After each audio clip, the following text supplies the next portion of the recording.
Dear students, आज पिछले lecture में आपको बताया गया था कि तरंगाग्र क्या है और हाइगन्स की द्वितीय तरंगिकाओं का सिद्धांत क्या है।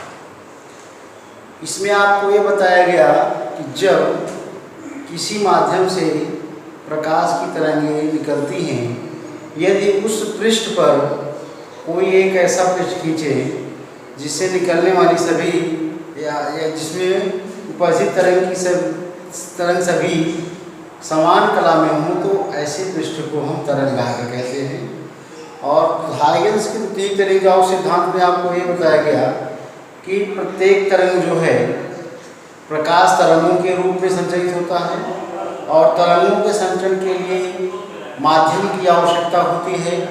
तो सर्वव्यापी माध्यम ईथर की परिकल्पना की, जिसमें प्रकाश तरंगों के रूप में आसानी से चल सकता है और ईथर का घनत्व इतना कम होता है कि वह प्रत्येक वस्तु में आसानी से संचयित हो सकता है। इसके बाद आता है हाइगन्स की द्वितीय तरंगिकाओं के सिद्धांतों द्वारा तरंगों के परावर्तन की व्याख्या। हाइगन्स की द्वितीय तरंगिकाओं के सिद्धांतों के द्वारा परावर्तन की व्याख्या। परावर्तन क्या है?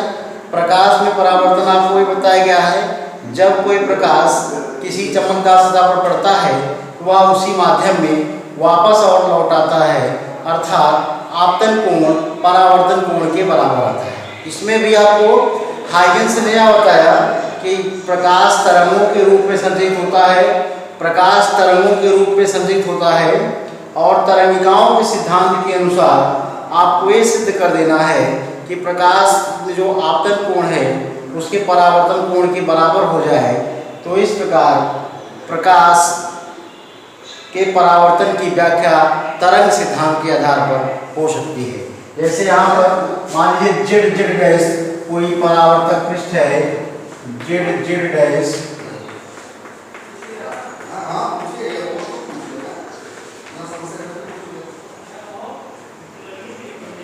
जेड जेड डैश परावर्तक कोई पृष्ठ है, कोई तरंगाग्र ए बी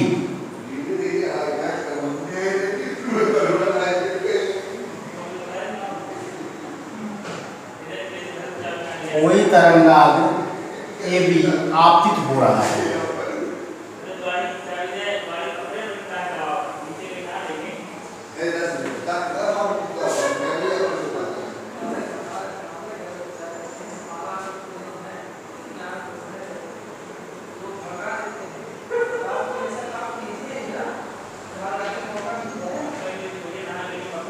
कोई तरंगाग्र जो है ए बी आपतित हो रहा है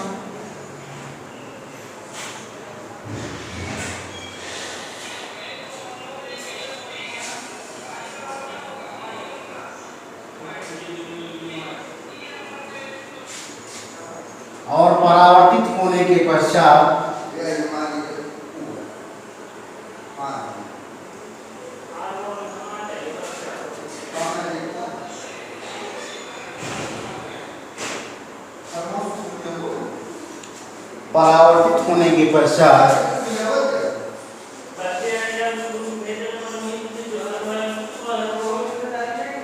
ये आपका ए बी कोई तरंगाग्र है और परावर्तित होने के पश्चात यहाँ पर आपका बी डैश हो जाता है, बी डैश ये आपका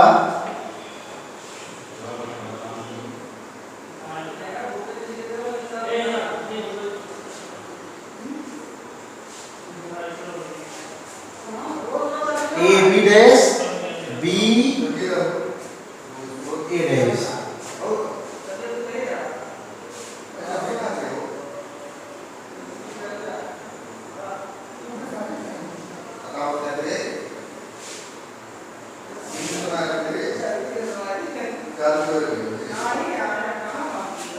ये आपका तरंगाग्र ए बी है।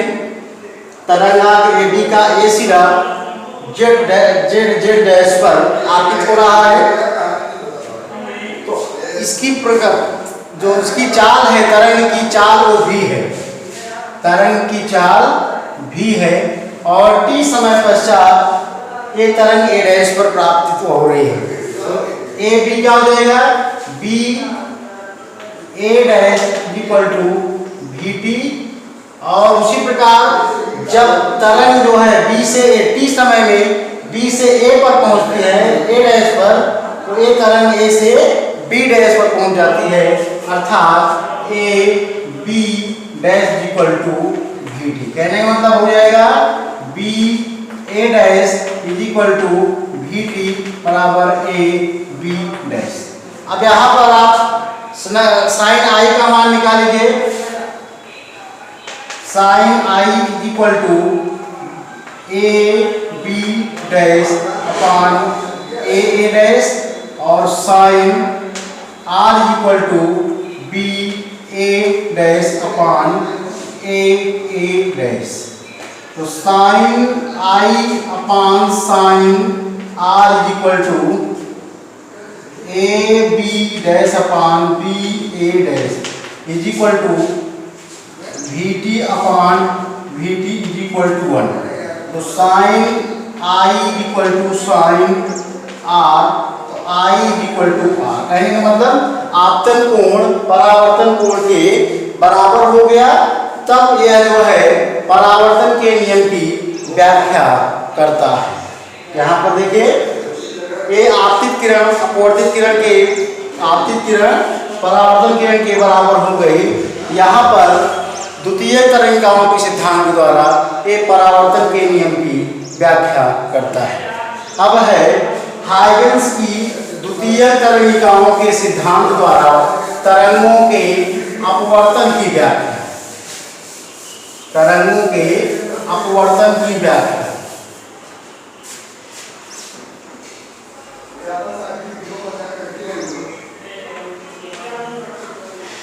हाइगन्स की द्वितीय तरंगिकाओं के सिद्धांत द्वारा तरंगों के अपवर्तन की व्याख्या।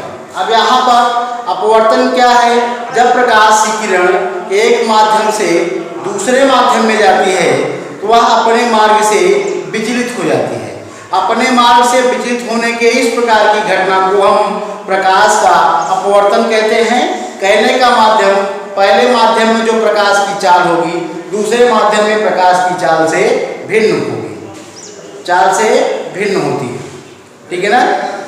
अब इसके बाद परावर्तन की, इसमें भी एक क्या है, एक अपवर्तक पृष्ठ है जेड जेड डैश, ये अपवर्तक पृष्ठ है।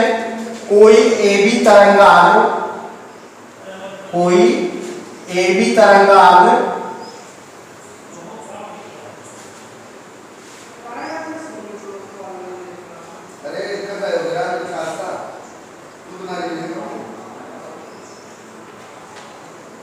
कोई ए बी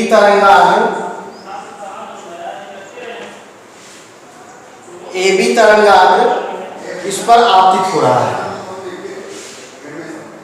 कोई ए बी तरंगाग्र यहाँ पर आपतित हो रहा है और अपवर्तित होने के पश्चात अपने मार्ग से विचलित हो जाता है, अपने मार्ग से विचलित हो जाता है।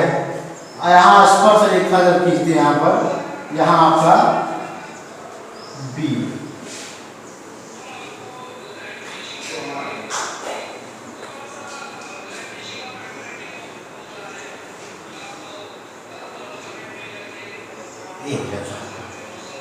यहाँ पर ए प्राप्त हो जाता है। मतलब जितने भी द्वितीय, मान लीजिए पहले माध्यम में प्रकाश की चाल V1 है और दूसरे माध्यम में प्रकाश की चाल V2 है।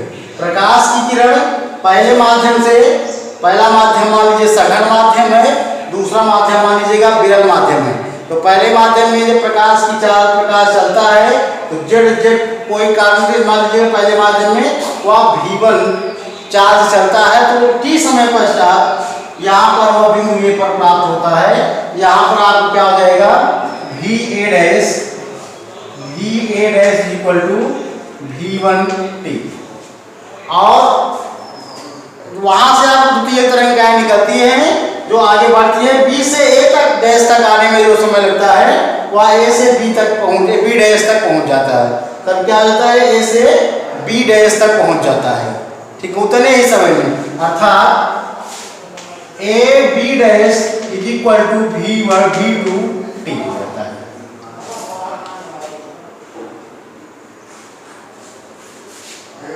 VA1 नहीं है। अब यहां पर स्नेल का नियम लगा देंगे।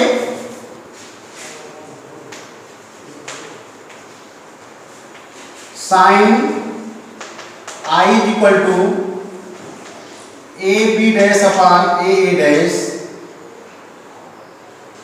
Is equal to sine R is equal to B A dash upon A dash.